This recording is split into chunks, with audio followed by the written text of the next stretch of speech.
everyone, and welcome to Read This Now, the weekly webcast where Brad, Gustafson, and I share two books that we love and we think you should read right now.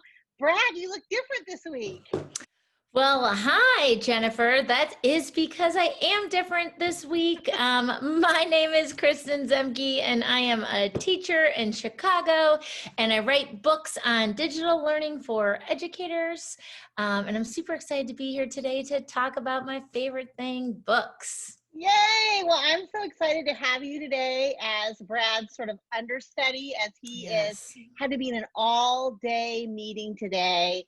To help his teachers get ready for back to school. And so I was excited to be able to bring in my friend Kristin to join us. Should we get right to the book talks?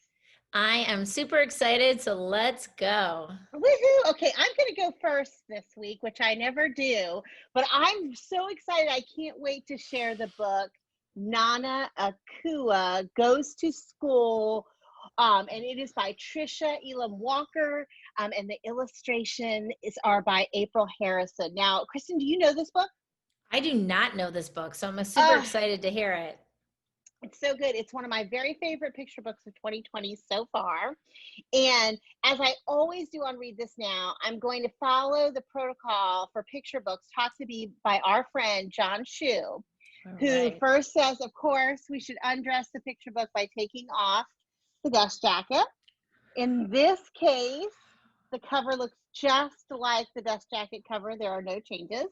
But then I'm going to open it up to reveal the end papers to you, which give you a huge clue about what this book is about. I don't know if you can see, but in it is kind of a visual glossary of symbols, almost like letters, from the Adinkra language, which is an African language used in Ghana, okay? And that's an important part of the story, and I'll come back to it in just a minute.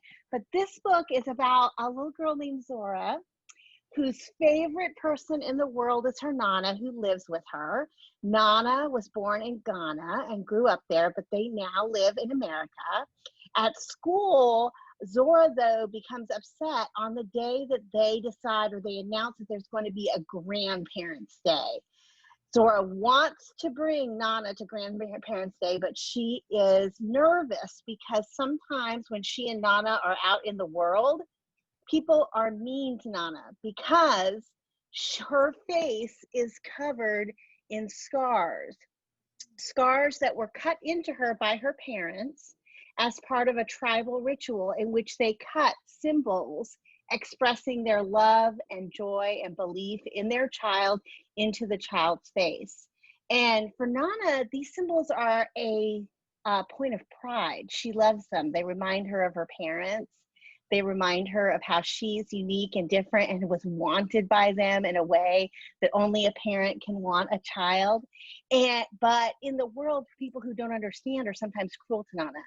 So Zora's worried about bringing her Nana to school, right? But Nana has a wonderful idea. She decides to not only go to Grandparents' Day, but to bring a quilt that she made for Zora, and I want to show you it. That quilt contains all of these beautiful symbols. And together, not only do they start by explaining Nana's face to all the children, but then they let every child and grandparent choose a symbol for Nana to paint on their face. And as a reader, not only do we get to learn about this whole other culture and what it feels like when someone who doesn't understand you makes judgments based on solely on something they can see, but also we get to learn this language and kind of pick which symbol we might want if we were there. And during the whole thing, I kept wishing I was sitting on the carpet, crisscross applesauce, waiting for Nana to paint something beautiful on my face. I love it so much. I'm going to use it with my adult learners this year because I want us to talk about what makes us unique and different and special that others may not immediately understand. But I think you could use it with little littles, big bigs, and everybody in between. It's called Nana Goes to School. And again, it's by Tricia, Elam Walker, and April Harrison. I think you should read it right now. Oh, I'm like going to buy that right now and add it to my library. That book sounds tremendous just for so many ways. You know, I'm just as you're speaking, I'm thinking about back to school and the read alouds that we do with kids and how do we get to know each other and, you know, what makes you unique and special and what do you want to share with the world and how does that give us a window into your story? I loved what you said about this would be great for the little guys too, because I think sometimes we're not exactly sure where our young learners fit in on the picture book continuum when we're talking about subjects that are a little bit deeper. And they can absolutely think big and think deep about all kinds of topics and including this. And I think for young learners, we know that they already have so much compassion and empathy and understanding that this would be the exact kind of thing that is just, you know, brought Yeah. into the mix and appreciated and celebrated. And I could even see it being something that carries on throughout the year. You know, like what symbols do you want? What markers are special to you? It sounds incredible. It's so beautiful. And let me show you, the illustrations are so great. And what I love, I mean, like right at the beginning, we're in a classroom, right? And look at these littles on the carpet. We Mhm. can recognize there's even some sight words on the board, right? Oh, And wow. it's so on and so forth. Like we can recognize this experience. And then this little girl who, as you just pointed out, kids are so good at compassion and empathy in ways that sometimes adults are not, but Mhm. they also recognize when other people fail at those things and how it makes the people that they love feel. And Zora is wants her grandmother at grandparents day, but she's worried Mhm. that grandma will get hurt, that Nana will get hurt as a Oh, result of being there because people will be mean to her. And I just love how they work through that problem together. And I think whether you're a kindergartner or you're a fourth grader, a fifth grader, or you're 50 years old, like this crazy lady, there is stuff that you can get from this book. So I'm excited to share it. it is. Well, And I think just really quickly, you speak to the power of picture books, right? They are not just for our pre-K through third grade friends, right? right. And as they cycle in depth and breadth with topics, there are many, many great picture books that are so far beyond what our K1-2 friends can really get the theme of or the understanding. And so we need to be bringing picture books across the grades and finding those that really sing to our heart. Absolutely. And that just reminds me to share that at the back of the book, while I might not share this part with like littles, there's not only a glossary, but there's also an author's note that talks about how the author was inspired by her own mother's experiences and her family's experiences to write this story. And so as a older learner, there's just it's like a platform, a diving board to dig more deeply into, as someone I know famously said, to read the world, to use the world as their curriculum, to think about the world outside of their own pod and into, you know, a more global experience. So it's just the picture books are so often a diving board, and this one is a prime example of that. Oh my goodness. Such a good one to add to the list. Thank Okay, you. it's your turn, friend. All right. Well, I am super excited to share this book with you. And it is one that has really changed me. The book I am sharing, and I'm going to share some websites with you too, is I Was There, American Dream by Malaka Gharib. This is I love that such book. you have it? It's so Yes, great. So yes. I have it on my Kindle right now. I do have a copy, but it is not in my home since, you know, we're all stuck at home for a long time. But Mhm. this is a book that changed me, and I couldn't like even recommend more the ability to read it on some type of device. And I think this is a time when we are reading a lot on devices and Mhm. finding those entry points. This is just such a great book, graphic novel that is written out. Mine is on a Kindle right now, right? But it will change for you. It will transform across the page. We can see all of these pieces move. But the beautiful part about this story is that it is the, again, coming together of cultures.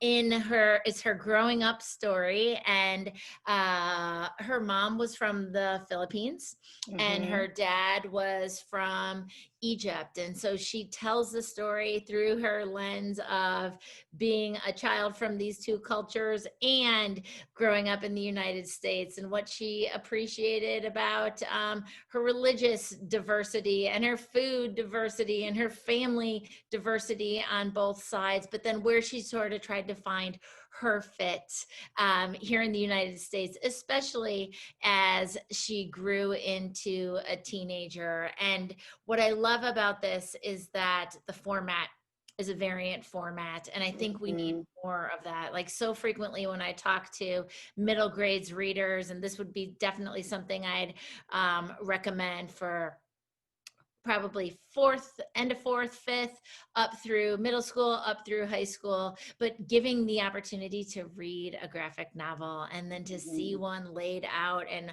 there are a number of different ways you can read this book when reading on a device. And I even think it would be a very powerful read aloud for teachers, so that we can model. Like, we know the modeling piece is so important, even behind a screen. And so how often are we modeling graphic novels? How often are we modeling it on a device too? Because like, that's a whole different experience than reading a graphic novel in print. Love it. The best thing about this book though is it's a super fast read. Like, you'll be done in no time, but you feel the character and you're a part of her life, so much so that you want to know more about her. And the great thing is that she is out and about everywhere and continues to write. She is a reporter for NPR. She does some great, can I share my screen on here, Jen? I don't know if you can or not, but let me see if I can make that happen so that you can. Oh, it's showing that I can. Yay. Okay. Excellent. Okay, so really cool. So I just want to share this. Here's her Twitter, right? She's amazing. Here's her NPR link if you want to follow on that. But then what she does, which has become such an awesome mentor model for us. Let me see if I can find one right here. So she does all of these little zines. And I should have had one ready here, sorry. But what she does is she takes the same style from her graphic novel and folds her little paper into these tiny little zines, which are self-created content in a self-published format. And she posts them and shares them all the time. And so this is a great format to bring in the classroom for writing, because it's so approachable. It's not like we're writing a whole page of text, but we're just writing across a tiny, like 2 or 3 inch section. And so that's been something we've really adopted with students. We talk about micro writing in our response digitally, but we can also talk about micro writing with zines. And so it's so exciting just to know who she is, then to try out some of her strategies.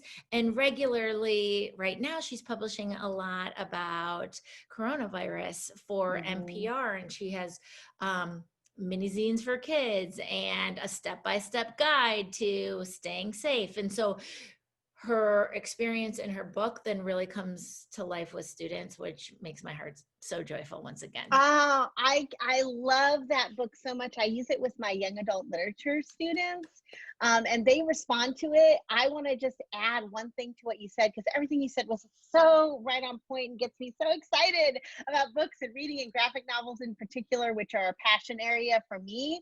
Yeah. But I also love that there's such a granular representation in that book in a certain way. I mean, you think about kids who are of Filipino descent, or kids who are of Egyptian descent. How often do they see their experiences in a book? Not very often.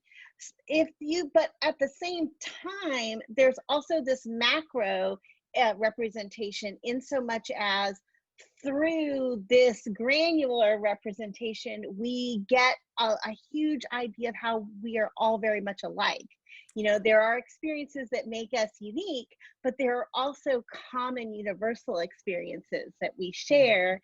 And I love the format of graphic memoir, but I also love more and more books that are speaking to the first generation immigrant experience. So it's just like that's a book. There's like win, win, win, win, win related to that book. I love it. I know. I feel like we don't have enough time to even talk about it, because if we unpacked it, like just the many layers, like you said, for first generation kids, and then the coming together of all those cultural aspects as well, and then learning new things. There's just so much good in this book. If everyone can get it for their middle school students, I would be like the happiest teacher ever. Yay! And here's another thing, Kristin, in keeping with the read this now like spirit, you and I did not know what books we were sharing prior No. to this call. And yet look how well our books combine. I love that. That happens to Me Brad and I all the too. time, and I just love it. Oh, that makes me feel so good. I know, me too. Thank you so much for being our special guest today. What a joy. Oh, thanks for having me. It's always great to talk about reading, and it's always great to see you. Before I end the call, I just want to remind everybody that you can find not only the link to this video and the links to videos for all of our other our shows, but also 2+ years now worth of book recommendations at bit.ly/read_this_now. Happy reading, everyone. Bye, everyone.